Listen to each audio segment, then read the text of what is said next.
Alright guys, hari ni aku nak ajar cara pasang 5 flag dekat suspension BRS. Sama juga dengan SRA Plus, dia punya cara pemasangan dia guys. Okey, jom kita pasang.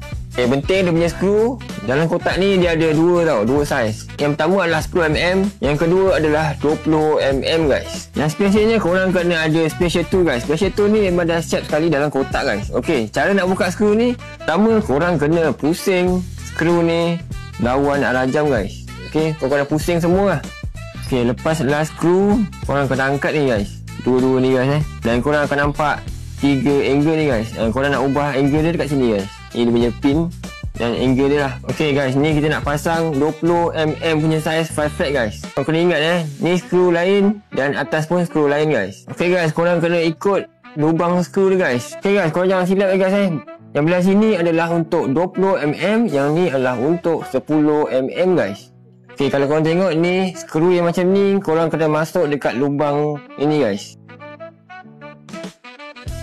Korang kena ketatkan pakai lengki guys. Masuk dan pusing.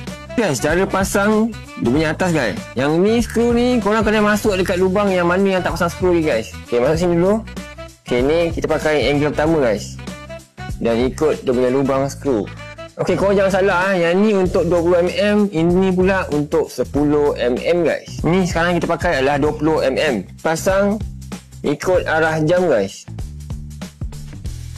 Kalau korang dah pakai 5 flag, korang dah tak payah pakai dah skru lama ni guys. Hai guys, nak cerita tentang fly angle pula guys. Alright guys, bila korang nak adjust dia punya fly angle guys, ini adalah fly angle untuk keluarkan dia punya botol guys. Ni bila korang dah buat angle macam ni, korang kena adjust juga bahagian bawah guys. Korang just pusing je bawah dia, pegang dia punya botol dan pusing ikut angle yang sepatutnya korang buat lah guys. So ni dah ikut dia punya angle guys, dan dia punya botol akan keluar guys. Alright guys, itu sajalah cara pemasangan 5 flag dekat suspension projek BRS guys. Okay, dia sama metod dengan projek SRA Plus. Kalau korang ada apa-apa soalan, korang boleh komen kat bawah. Apa yang korang rasa mungkin korang tak faham, korang boleh tanya kat dalam komen guys. See you in the next video. Bye.